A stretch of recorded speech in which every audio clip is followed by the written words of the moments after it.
किष्किंधा कांडम ये मलयालम इंडस्ट्री की सबसे बड़ी थ्रिलर मूवी में से एक है। एक मिसिंग गन, एक मिसिंग चाइल्ड और एक बूढ़े बाप जिसे सब सस्पिशियस नज़र से देखते हैं, और इस फिल्म के एंड तक तुम उसी आदमी के लिए रो रहे होगे। चलो शुरू करते हैं। मूवी शुरू होती है एक कोर्ट से, जहां अजय और अपर्णा कोर्ट मैरिज कर रहे होते हैं। ये अजय की सेकंड मैरिज है, इससे याद रखना पूरी कहानी इसी के अराउंड घूमती है। सेरेमनी के बीच में ही अजय का फ़ोन बजता है।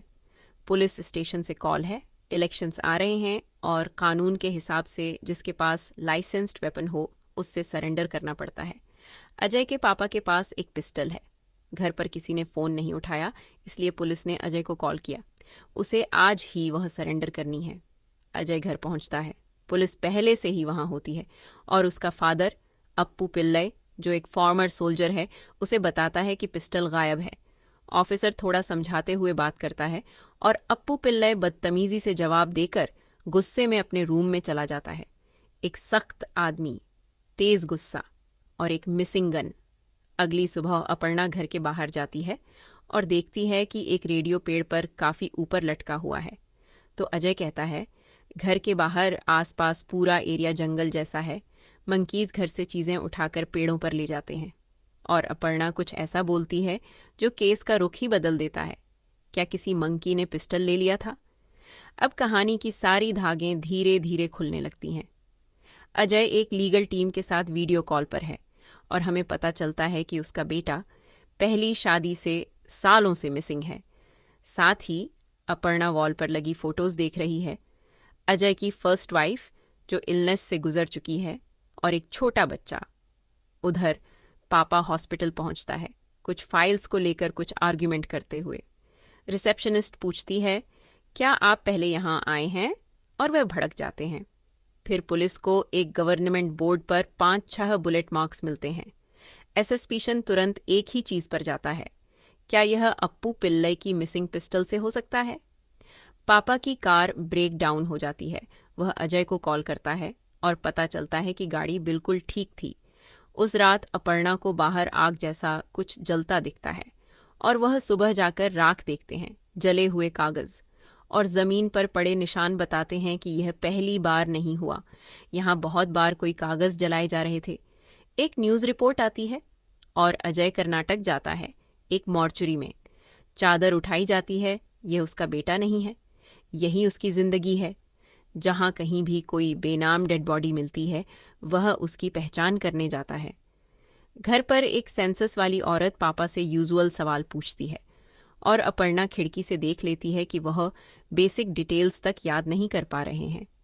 वह उनके रूम की तलाशी लेती है। Anti depressant pills. उनके फ़ोन में सिर्फ 10 कॉन्टैक्ट्स हैं और हर एक के साथ बहुत सी डिटेल्स लिखी हुई हैं। अब अपर्णा धीरे धीरे सब कुछ जोड़ना शुरू करती है। फिर उसे कार वाली बात समझ आती है। कार खराब नहीं थी। पापा एक टर्न पर पहुंच गए थे जहां 2 रास्ते थे और उन्हें याद नहीं आ रहा था कि घर कौन सा है। सेल्फ रिस्पेक्ट की वजह से उन्होंने कुछ नहीं कहा, इसलिए उन्होंने झूठ बोल दिया, गाड़ी खराब है करके। ये आदमी अपनी याददाश्त खो रहा है। अजय उसे बताता है कि उसे पहले से ही पता था और उसके अपने बेटे ने सबसे पहले नोटिस किया था।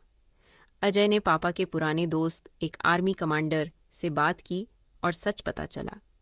यह बीमारी उनके आर्मी वाले दिन से है और उन्होंने इसे सालों तक छुपाया। वह आयरन डिसिप्लिन वाले आदमी नहीं थे। फिर एक दिन उन्हें याद ही नहीं रहा कि उन्होंने अपना ऑफिशियल वेपन कहाँ रखा है, और ऑफिशियल गन को घुमाना एक बहुत बड़ा क्राइम है आर्मी में। और गन मिलते ही आर्मी ने उन्हें तुरंत डिसमिस कर दिया। और एक बात याद रखना, जिसे मेंटल इलनेस की वजह से आर्मी से डिस्चार्ज किया गया हो, उसे कभी वेपन लाइसेंस मिलना ही नहीं चाहिए था। अब अपर्णा वह सवाल पूछती है जो पूरी फिल्म का रुख बदल देता है। जिस दिन अजय का बेटा गायब हुआ, अजय और उसकी वाइफ चेकअप के लिए बाहर गए हुए थे। बच्चा घर पर था। तो आखिरी बार उसे किसने देखा था? उसके दादा ने। क्या उन्होंने कुछ देखा या कुछ किया और फिर भूल गए? और फिर अगले सीन में पुलिस अजय के घर के पास खुदाई करती है और एक स्केलेटन निकालती है। और ये ज़मीन अजय के पापा ने 2 साल पहले ही बेच दी थी। अगले दिन रिपोर्ट आती है, वह स्केलेटन इंसान की नहीं, बंदर की है और इस बंदर के ऊपर गोली के निशान हैं। अपर्णा का शक सीधा पापा की तरफ पॉइंट कर रहा है और वह पीछे खड़े सब कुछ सुन रहे हैं। इन्वेस्टिगेशन फिर से रीओपन होती है। फिर मूवी में हमें दिखता है कि यह आदमी कैसे जी रहा है। एक पुराना आर्मी दोस्त मिलने आता है। पापा उसे पहचानते नहीं। वह चुपचाप दूसरे रूम में चला जाता है जो असल में रिकॉर्ड्स रूम है। हर विजिटर की फ़ोटो यूनिफॉर्म में लगी होती है, साथ में नेम टैग। वह चेहरे मैच करता है, नाम ढूंढता है, ड्रॉवर से उस आदमी के नोट्स निकालता है, सब पढ़ लेता है और फिर बाहर आकर एक स्ट्रेंजर से ऐसे बात करता है जैसे वह बहुत पुराना दोस्त हो। और जाते वक्त वह सब कुछ लिख लेता है अगली बार के लिए। लेकिन इस बार नोट्स में कुछ भी मैच नहीं कर रहा, तो वह एक ट्रैप सेट करते हैं। पुराने आर्मी दोस्त को इंसिडेंट को याद करता है और जानबूझकर डिटेल्स बदल देता है। अगर यह आदमी असली है तो वह उसे पकड़ लेगा। वह नहीं पकड़ता, वह सब कुछ मान लेता है। पापा समझ जाता है यह आदमी झूठा है। वह उसे रोकता है, हाथापाई होती है, आदमी उसे धक्का देता है और वह गिर जाता है। और जब वह गिर जाते हैं सब कुछ उनके दिमाग से मिट जाता है। कुछ ही सेकंड में संदेह, ट्रैप्स, सब कुछ गायब हो जाता है। अजय अंदर आता है और उन्हें कुछ याद नहीं रहता। वह आदमी बिना किसी नुकसान के बच निकलता है। एक दिन अपर्णा देखती है कि पापा एक डिब्बा भरकर कागज उसी जगह जलाने ले जाते हैं। इस बार अपर्णा उनके पीछे जाती है। जैसे ही वह चले जाते हैं वह आग में हाथ डालकर बचे हुए कागज खींचने लगती है और पापा वापस आकर उसे पकड़ लेते हैं, उसे धक्का देते हैं, कागज वापस आग में फेंक देते हैं। दोनों लड़ रहे होते हैं, तभी अजय आता है और दोनों को अलग करता है। फिर अजय अपर्णा पर चिल्लाने लगता है और बीच में ही पापा रुक जाते हैं, उलझन भरी नज़रों से देखते हैं और कहते हैं, तुम दोनों यहाँ क्यों लड़ रहे हो? अंदर जाओ।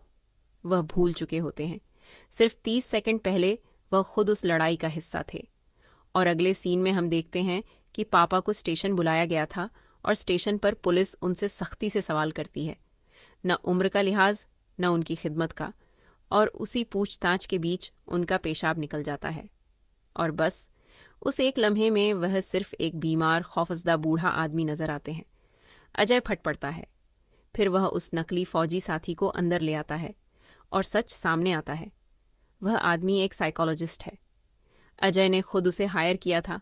भेस बदलकर घर इसलिए जाता था ताकि पता चल सके कि उसके पापा की तबीयत कैसी है और जहन में असल में चल क्या रहा है। साइकोलॉजिस्ट पुलिस को उनकी हालत समझाता है। और एक और बात सामने आती है, अप्पू पिल्लई को मेंटल हेल्थ इश्यूज की वजह से फौज से निकाला गया था। मतलब उनका गन लाइसेंस अप्रूव ही नहीं होना चाहिए था। अगर पुलिस केस को आगे बढ़ाती है तो लापरवाही उनकी अपनी साबित होगी। अजय अपने पापा के दोस्त समाधान से मिलता है, वही जो जंगल में शराब बेचता है। वह एक बात बताता है जो दिल चीर देती है। पापा बार बार उसके पास आते थे, वही एक ही सवाल पूछते थे और हर बार जवाब ऐसे सुनते थे जैसे पहली बार सुन रहे हों। और फिर एक वाकया। एक दिन समाधान घर आया तो उसने देखा कि पापा अपने पोते को बुरी तरह मार रहे हैं। उसने रोक कर पूछा क्यों? क्योंकि बच्चे ने पिस्टल उठाकर एक बंदर को गोली मार दी थी। समाधान ने उन्हें शांत किया और फिर उस बंदर को ले जाकर जमीन में दफन कर दिया। तो बंदर का जवाब मिल गया। लेकिन यह जवाब एक और ज्यादा अंधेरा सवाल खोल देता है। अगर बच्चे के हाथ में गन एक बार आ सकती थी तो दूसरी बार क्या हुआ? उधर अपर्णा पापा के कमरे की पूरी तलाशी ले रही होती है। उसने आग से बचे हुए कागजों के टुकड़े जमा किए हैं और उन्हें जोड़ रही है। तब उसे समझ आता है कि पापा कुछ मेडिकल रिकॉर्ड्स जला रहे थे और एक कागज उसे हिला देता है। 2 गोलियां कम हैं, एक गोली बंदर और दूसरी। फिर उसे मिलती है वह चीज, पिस्टल, वही गन जो पूरी फिल्म में गुम थी, पापा के कमरे में छुपी हुई। वह कभी गुम थी ही नहीं।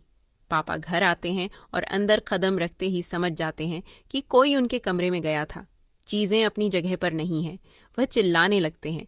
बाद में अपर्णा सब कुछ अजय के सामने रख देती है, जले हुए रिकॉर्ड्स, 2 मिसिंग बुलेट्स और छुपी हुई गन। अजय गुस्से में है, इसलिए नहीं कि वह गलत है, बल्कि इसलिए कि वह उसके बाप को एक पहेली की तरह देख रही है। कोई उन्हें इंसान की तरह नहीं देख रहा। वह पूछती है, तो वह गन क्यों छुपा रहे हैं? रिकॉर्ड्स क्यों जला रहे हैं? क्या छुपा रहे हैं? और अजय जवाब देता है, वह हमसे नहीं छुपा रहे, वह ढूंढ रहे हैं तुम्हारी तरह, मेरी तरह वह यह हर रोज करते हैं। और फिर वह उस रात का सच बताता है जिसके बारे में उस घर में आज तक किसी ने बात नहीं की। वह काम से घर आया था, दरवाज़ा खोला और उसका बेटा फर्श पर पड़ा था, मरा हुआ। उसके पास उसकी बीवी थी, पूरे सदमे में, न हिल रही थी न बोल रही थी। होश में आने के बाद उसने बताया, बच्चा गन से खेल रहा था, उसकी माँ उसके हाथ से लेने की कोशिश की और गोली चल गई। पापा घर पर नहीं थे, वह वॉक पर गए हुए थे। अजय उन्हें ढूंढने बाहर निकला और जब वापस आया उसकी बीवी ने स्लीपिंग पिल्स खा ली थी। जो हुआ था वह बर्दाश्त नहीं कर पाई। वह उसे बाहों में उठाकर हॉस्पिटल भागा और निकलते वक्त उस कमरे को ताला लगा दिया जिसमें उसके बेटे की लाश थी। बीवी बच गई। वह घर वापस आया, कमरे का दरवाज़ा खोला और कमरा खाली था। न लाश, न गन, न गोली, न खून, सब कुछ साफ। वह पलटकर बाहर आता है और डाइनिंग टेबल पर उसके पापा बैठे आराम से खाना खा रहे होते हैं, चेहरे पर एक शिकन तक नहीं। वह खाना खत्म करते हैं, प्लेट किचन में रखते हैं और आराम से ऊपर चले जाते हैं, जैसे कुछ हुआ ही न हो। और उन्होंने कभी इस बारे में एक लफ्ज़ नहीं कहा, न उस रात, न कभी। कुछ हफ्तों बाद अजय की बीवी हॉस्पिटल से घर लौट आती है और एक शाम अजय को बाहर आग दिखती है, बिल्कुल वैसे ही जैसे अपर्णा सालों बाद देखेगी। वह बाहर जाता है, उसके पापा कागज़ जला रहे होते हैं और यहीं सब कुछ समझ आता है। हर सुबह अप्पू पिल्लई खाली जहन के साथ उठते हैं और हर सुबह दोबारा शुरू करते हैं। उन्हें सिर्फ एक बात जाननी होती है, क्या मैंने अपने पोते को मारा? तो वह पूरा दिन काम करते हैं, मेडिकल रिकॉर्ड्स, हॉस्पिटल के कागज़, तारीखें, गन, बुलेट्स का हिसाब, पूरा केस शुरू से बनाते हैं, घंटों तक। और शाम तक वह जवाब तक पहुंच जाते हैं और जवाब हमेशा एक ही होता है, मैंने नहीं किया, या मेरे बेटे ने किया, या मेरी बहू ने। और बस उसी लम्हे वह सारे कागज़ उठाकर जला देते हैं। हर एक दिन वह सबूत मिटा देते हैं क्योंकि सबूत उनके बच्चों की तरफ इशारा करते हैं। और अगली सुबह वह फिर खाली उठते हैं, फिर से तहकीक करते हैं, फिर उसी जवाब पर पहुंचते हैं और फिर सब कुछ जला देते हैं। सालों से वह अजय से कहते हैं, मुझे नहीं पता तुम दोनों में से किसने किया और मैं जानना भी नहीं चाहता। ये घर एक और हादसा नहीं झेल सकता, कोई और जेल नहीं जाएगा। और फिर वह बात कहते हैं जो पूरी फिल्म को तोड़ देती है। वह कहते हैं, एक तरह से मैं खुश हूँ कि मुझे ये बीमारी है, क्योंकि जो अच्छा होता है वह मैं याद नहीं रख पाता, लेकिन जो बुरा हो चुका है वह मैं भूल जाता हूँ। और उस पल अजय बस खड़ा रह जाता है, खामोश। उसका बाप इस बीमारी का शुक्रिया अदा कर रहा है जो धीरे धीरे उसकी पूरी जिंदगी मिटा रही है। और फिर अजय पीछे से आता है और उसे गले लगा लेता है। और यही फिल्म आपके साथ अपना सबसे बड़ा कमाल करती है। पूरे 2 घंटे तक आप उस आदमी को शक की नज़र से देखते रहे। वह बदतमीज़ था, गुस्से वाला था, पुलिस से उलझता था, गन गायब हो गई थी, उसके पोते की मौत हुई थी और हर सुराग, हर एक सुराग उसी की तरफ इशारा कर रहा था। पुलिस ने उस पर शक किया, उसकी अपनी बहू ने शक किया, लेकिन असली सच कुछ और ही था। सच यह था कि वह आदमी हर रोज़ सिर्फ एक ही काम कर रहा था, अपने परिवार को बचाना। सबसे दर्दनाक बात यह थी कि उसे याद ही नहीं रहता था कि उसने यह सब किया है।